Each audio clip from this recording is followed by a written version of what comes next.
Enfin, nous y sommes. Bienvenue dans la conclusion de l'E3 Bon alors, salut, et quoi conclure pour cette E3 2017? Eh ben tout simplement que c'est un contenu qui est fortement plaisant cette année. Mais que dire? Parce que les gens aiment les frites, sont intéressés par les histoires drôles. Mais qu'en est-il des jeux vidéo en 2017? Donc sur cette période de jeux vidéo en 2017 et 2018, nous en sommes où en France? Tout simplement, nous en sommes à un état excellent de hype absolu, comme chaque grande vacances. Tout bon gamer attend un jeu de fin d'année impatiemment ou de début d'année 2018 de manière expressivement express. Donc on va faire ça en quelques points, on va parler de l'ambiance, on va parler de la popularité et des invités français. Vive la France! Que j'ai entendu parler ou que j'ai vu. Je ne les citerai pas tous, je sais. Vous allez comprendre très vite qu'à cette 3, eh ben, il faut imaginer qu'il y a plusieurs personnes qui n'ont pas été signalées présentes, telles que Squeezie, Cyprien et d'autres. Mais pour dire court, il y avait donc d'autres personnes, même des personnes inattendues, parce que, allez, devinez 2 secondes, qui j'attendais pas pendant cette E3, qui j'imaginais pas à l'E3. Ah non, c'est pas Amixem. Amixem, oui, c'est logique. Vodka Prod, c'est logique. Parce que le point commun entre les 2 personnes que je vous ai citées, c'est qu'elles ont fait des vidéos ensemble, directement de Los Angeles, et aussi avec une 3e personne. Et cette 3e personne, qui est-elle? Hein? Je vous fais tourner en bourrique, là, depuis tout à l'heure, là. Je vous sens un petit peu tendu du string. Eh ben, c'est Pierre Cross. Oui, je viens de dire Pierre Cross, Voilà. Je crois que j'ai fait ma journée. Donc, invité surprenant. Ouais, parce que à la base, c'était pas un humoriste, Pierre Cross. Attendez, 2 secondes. Oui? Oui? Oui, bien sûr, oui. Ah, merci, c'est gentil.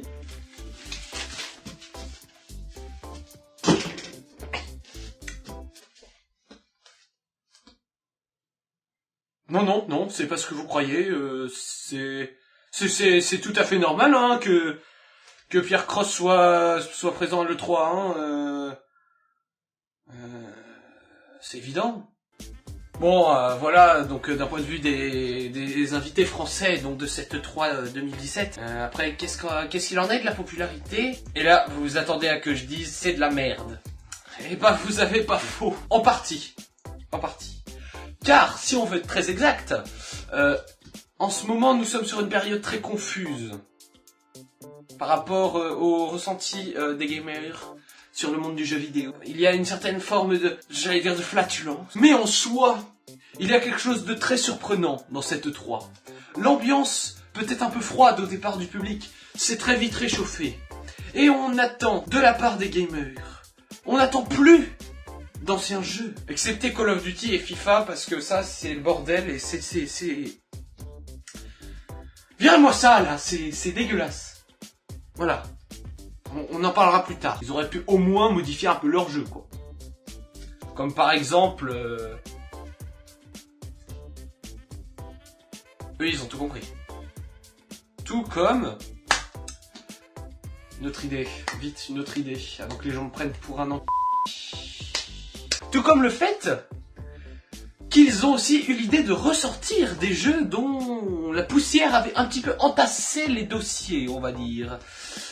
Comme par exemple Metro. Alors là, le dernier, il date...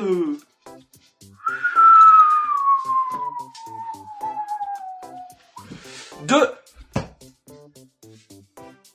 la dernière croisade, peut-être. Si je me trompe pas de la distance, de là, c'est à peu près de la dernière croisade. Metro... Le premier, j'ai jamais joué. Laissez tomber.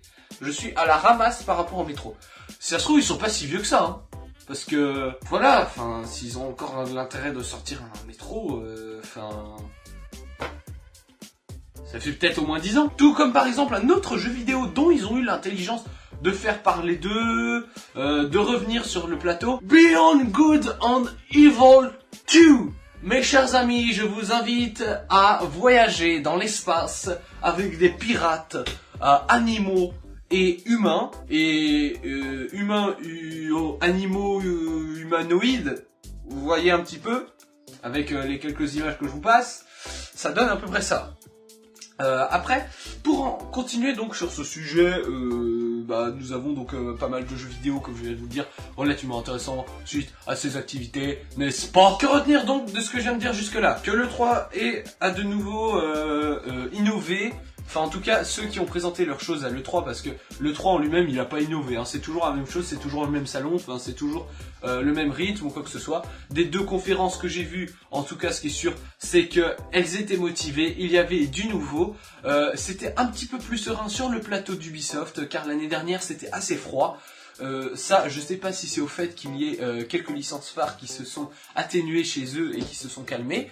On peut aussi parler par exemple de Skull and Bones, qui est aussi un jeu d'Ubisoft dont j'ai envie d'y jouer, je le dis clairement, parce que ce jeu, rien qu'à voir les images, il m'a donné envie d'y jouer. C'est pas parce que il a le même gameplay que lui, à peu près, par rapport au combat de bateau et tout, parce que si vous voulez comprendre, c'est de la bataille navale pure et dure. En gros, c'est ça, ce jeu, avec je dis bien que la phase bateau. Et ça serait en multijoueur et tout, mais bon, ça fera office d'une autre vidéo, mesdames et messieurs. Évidemment, donc avec ces nouveautés et tout, enfin voilà, c'est cool. Après, bon, il y a eu des licences qui n'ont fait qu'un simple retour en arrière. C'était la dernière vidéo comme ça, là, que j'avais faite, hein.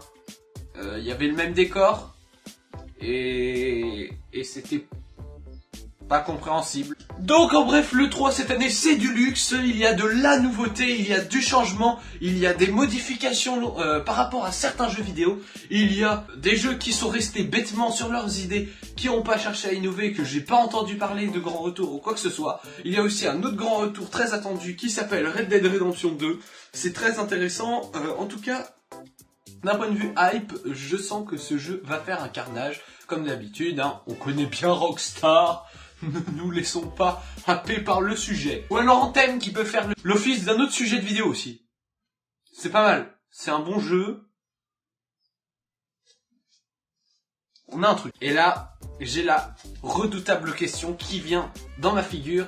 Oui, mais au fait, ta vidéo là, elle aurait pas dû sortir un petit peu plus tôt parce que l'E3 s'est passé depuis un petit moment là, hein? Hein? C'est le temps de se réveiller. Ça vous dit quelque chose qu'on est en juillet.